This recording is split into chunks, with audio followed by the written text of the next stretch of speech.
ሰላም እንዴት ናችሁ? ውድ የማን ዩናይትድ ኢትዮ ፋንስ ተከታታዮች በያላችሁበት ሰላማችሁ ይብዛ። በርካታ ስፖርታዊ መረጃዎችን ወደ እናንተ ይዘን መጥተናል። እስከ ፕሮግራማችን መጠናቂያ ድረስ አብራችሁን ቆዩ።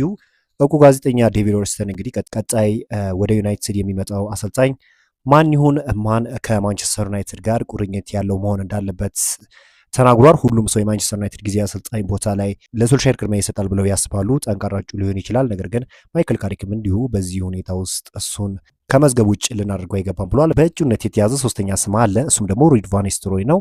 ለሱም ተነግሮታል። ነገር ግን ጄንሰን ዊክሎስ ቀደም ብሎ ስለሚያውቃቸው ከሶልሻየርና ካሪክ ጋር ይገናኛል ሲል ተናግሯል። ከሩድ ጋር ግን አይገናኝም፣ ምክንያቱም ቀደም ብሎ ያውቀዋል። ሩድ ከጥቂት ጊዜ በፊት ጊዜ አሰልጣኝ ነበር ሲል ተናግሯል። በሆነ ምክንያት ማንቸስተር ዩናይትድ ሶልሻየርና ካሪክ ይበልጥ ተመራጭ እንደሆነ ይሰማዋል። ዋናው ነገር ግን የሚሾመው ሰው ማንኛውም ይሁን ማን ከማንቸስተር ዩናይትድ ጋር ግንኙነት ያለው መሆን እንዳለበት ነው የተናገረው። ከሩበን አሞሪም ስንብት በኋላ የተፈጠረውን አስቸጋሪ ስሜት ለመቆጣጠር ይህ ወሳኝ እንደሆነ ያምናሉ ተብሏል። ለማንኛውም ማንን እንደሚመርጡ በሚቀጥለው ሳምንት ከክለቡ ዜና እንደሚመጣ እጠብቃለሁ ሲል ነው ዴቪድ ኦርንስተን የዘግበው። ዴቪድ ኦርንስተን አክሎም እንግዲህ ዳሬን ፍሌቸር ለማንቸስተር ደርቢ ቡድኑን በአሰልጣኝነት እየመራ ሊቀጥል እንደሚችል ተናግሯል። የሚፈጠረው ነገር አብረን የምናይ ይሆናል ሲልም አክለዋል። ዴቪድ ኦርንስተን እንደተናገረው ከሆነ ምናልባት ዳሬን ፍሌቸር መወጣት የሚችል ከሆነ ሁለቱን ጨዋታዎች ምናልባትም የአዲሱ አሰልጣኝ ሹመት ሊዘገይ የሚችልበት እውነት እንዳለ ነው እየተገለጸ የሚገኘው። ዮሹዋ ዘርክዚ ወደ ሮማ የሚያደርገው ዝውውር አሁን ላይ እንደቆመ ተነግሯል። ማንቸስተር ዩናይትድ ቀጣዩን አሰልጣኝ እስከሚሾም ድረስ በዚሁ የሚቀጥል ይሆናል ሲል ዲማርዚዮ ዘግቧል። የዚህ ተጫዋች ዝውውር በተለይም ደግሞ ከሩበን አሞሪም ስንብት በኋላ ነው የቆመው እና የዚህ ተጫዋች ዝውውር እንግዲህ አዲስ በሚመጡት አሰልጣኞች ላይ የሚመሰረት ይሆናል ሲል ታማኙ ጋዜጠኛ ዲማርዚዮ ነው የተናገረው።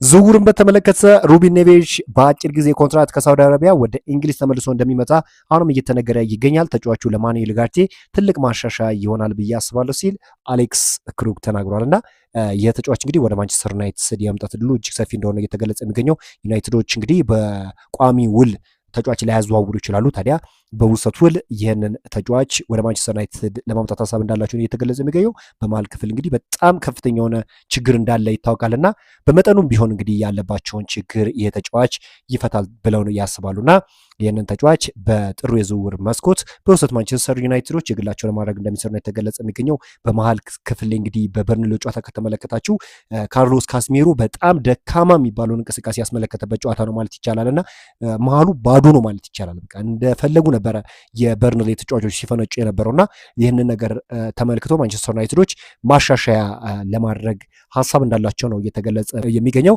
ከነዛም ውስጥ ደግሞ ሩበን ኔቬዝ እንደተመረጠ ነው እየተገለጸ ነው። ወደ ዩናይትድ የማምራት እድልም እንዳለው ተገልጿል። በቋሚ ውል ማንቸስተር ዩናይትዶች ደግሞ በቋሚ ውል ያለባቸውን የመሃል ስፍራ ችግር ለመፍታት በክረምቱ አማካኝ ዝውውር እጅጉኑ ቢዚ እንደሚሆኑ እየተገለጸ የሚገኘው። ሌሎች እንደ ቼልሲ ያሉ ክለቦች ተጫዋቹን ይፈልጋሉ፣ ኢሊዮት አንደርሰን ማለት ነው። ሲቲም አማካኝ ማስፈረም ይፈልጋል። በዩናይትድ ቤት ከባሌባ በኩል እጅጉኑ የሚፈልገው ኢሊዮት አንደርሰን እንደሆነ ታውቋልና በዚህም ከባድ ፉክክር ሊጠብቃቸው እንደሚችል ነው የተገለጸው። ኢሊዮት አንደርሰን ለማስፈረም ትልቅ ፉክክር ይኖራል ተብሎ ይጠበቃል። ዩናይትድም እንግዲህ ከተጫዋቹ ጋር እንደተነጋገሩና ዋነኛ ተፎካካሪ እንደሚሆኑም እንደሚጠበቅ እውቁ ጋዜጠኛ ፋብሪዚዮ ሮማኖ አሳውቋል። ታዲያ ይህንን ተጫዋች ለማዘዋወር በሚደረገው ሂደት ውስጥ ማንቸስተር ዩናይትዶች አሁንም እጃቸው እንዳለና ይህንን ተጫዋች ለማስፈረም ሙከራ እንደሚያደርገው ታማኝ የዜና አውታሮች እየገለጹት ይገኛሉ። ተጫዋቹ ግን በበርካታ ክለቦች መፈለጉ በቀላሉ ተጫዋቹን እንዲያገኝ እንደማያደርገው ነው እየተገለጸው። ዳረን ፍሌቸር እንግዲህ በብራይተኑ ጨዋታ ማንቸስተር ዩናይትድን እየመራ ለመጀመሪያ ጊዜ በኦልድ ትራፎርድ ስለመጫወቱ እንዲህ ሲል ተናግሯል። ማንቸስተር ዩናይትድን በጊዜ አሰልጣኝነት እየመራው መጠየቄ ለእኔ በጣም ትልቅ ክብር ነው። ይህንን ክለብ በተጫዋችነት እንዲሁም በተለያዩ ሚናዎች የመወከል እድል አግኝቻለሁ። ሁልጊዜም ለማንቸስተር ዩናይትድ መልካሙን ሁሉ ነገር አድርጌያለሁ።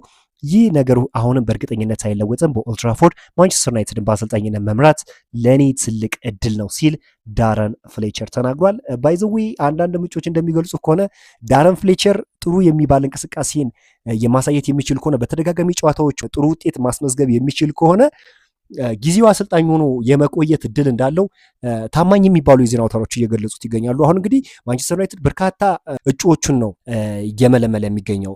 ነገር ግን ዳረን ፍሌቸር በቆይታው ጥሩ ነገርን የሚያስመለከት ከሆነ ጊዜው አሰልጣኝ ሆኖ የሚቀጥልበት እድልም እንዳለ እየተገለጸ ይገኛል። ለዚህ ግን ወሳኙ ነገር በሚቀጥሉ ጨዋታዎች ላይ የሚያሳየው ውጤት ላይ በመመርኮዝ የማንቸስተር ዩናይትድ ኃላፊዎች ውሳኔ እንደሚወስኑ ነው የተገለጸው።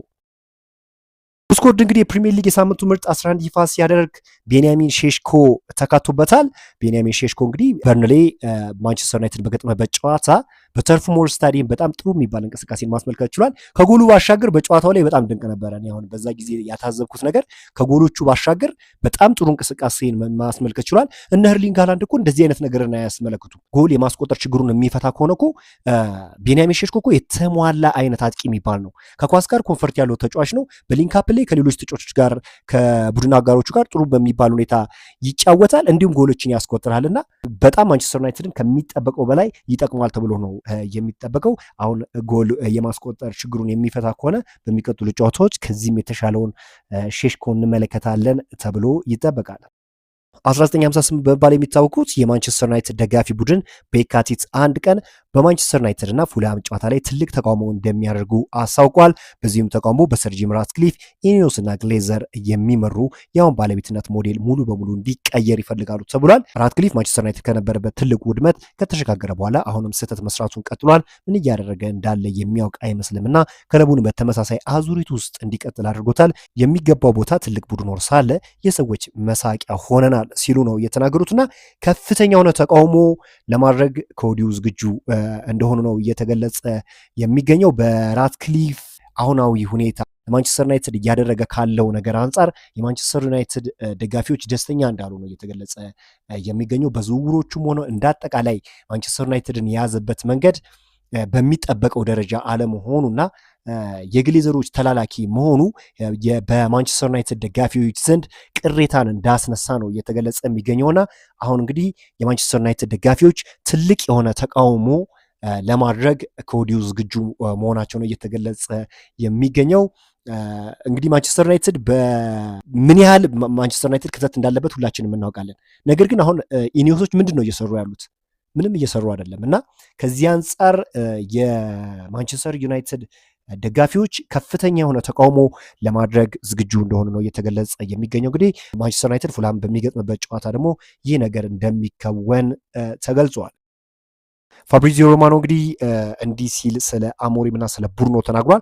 አሞሪም ይለቃል ማለት ቡርኖም ይለቃል ማለት አይደለም፣ ግን አሞሪም ለቡርኖ መቆየት ከፍተኛ አስተዋጽኦ ነበረው። ምንም እንኳን የሳውዲ ክለቦች ባለፉት 3 ዓመታት በቡርኖ ላይ ከፍተኛ ፍላጎት ቢያሳዩም በዚህ ሰዓት ግን የቡርኖ ትኩረት በማንቸስተር ዩናይትድ ላይ ነው። ነገር ግን በክረምት የሚፈጠረውን ነገር አብረን እናያለን ሲል ፋብሪዚዮ ሮማኖ አሳውቃል። ይሄ ደግሞ ቡርኖ ከማንቸስተር ዩናይትድ የሚለቅበት እድል እንዳለ ፍንጭ ሰጥቷል ፋብሪዚዮ ሮማኖ። ነገር ግን እንግዲህ ብሩኖ ከማንቸስተር ዩናይትድ ይለቃል ወይ የማይለቅም የሚለው ነገር በክለቡ እንቅስቃሴ ላይ የተመረኮዘ ይሆናል ተብሎ ይጠበቃል። ማንቸስተር ዩናይትድ የሚሾማው አሰልጣኝ እንዲሁም ማንቸስተር ዩናይትድ በዝውውሩ ላይ የሚያደርገው እንቅስቃሴ አጠቃላይ ሁነቱን አይቶ ብሩኖ ፈርናንዴዝ በወደፊት ህይወቱ ላይ ውሳኔ ያደርጋል ተብሎም እንደሚጠበቅ ነው እየተገለጸ የሚገኘው። ከዛ ውጪ ስፔናዊው አሰልጣኝ ዣቪ ሄርናንዴዝ ዩናይትድን የማሰልጠን እድል ከቀረበለት አይኑን እንደማያሽና ወደ ፕሪሚየር ሊግ ለመምጣት ክፍት መሆኑ ተገልጿል። ሆኖም በዚህ ወቅት በዣቪ እና ዩናይትድ መካከል ተጨባጭ ንግግር እየተደረገ እንደማይገኝ ተነግሯል። በዚህም ነገሮች የሚወሰኑት በዩናይትድ ፍላጎት መሆኑ ነው እየተዘገመ። አሁን ዣቪ ሄርናንዴዝ ወደ ማንቸስተር ዩናይትድ የመምጣት እድሉ ጠባብ ነው ከሚሉት ውስጥ አንዱ ነው። ምክንያቱም አሁን ማንቸስተር ዩናይትዶች ከፍተኛ ልምድ ያለው በፕሪሚየር ሊግ ራሱን በሚገባ ማሳየት የቻለ አሰልጣኝ ለማስፈረም ፍላጎት ነው ያላቸው። ልምድ ያለው መሆንም አለበት ከዚህ በፊት ስኬትን ማስመዝገብ የቻለና በቀላሉ መላመድ የሚችል ዩናይትድ ያለበትን ጫና መቋቋም የሚችል ትልቅ አሰልጣኝ ነው እንጂ ከዚህ በፊት የሰሯቸውን ስህተቶች ለመስራት ምንም ፈቃደኛ እንዳልሆኑ እየተገለጸ ይገኛል። ከዛ አንጻር እንግዲህ ዣቪ ሄርናንዴዝ ወደ ማንቸስተር ዩናይትድ የመምጣት እድሉ ጠባብ እንደሆነ ነው እየተገለጸ የሚገኘው። በዛሬው ዕለት እንግዲህ ማንቸስተር ዩናይትድን የተመለከቱ ስፖርታዊ መረጃዎች እኝን ይመስላሉ። በአዳዲስ ስፖርታዊ መረጃዎች እስክንገናኝ ድረስ መልካሙን ተመኘው።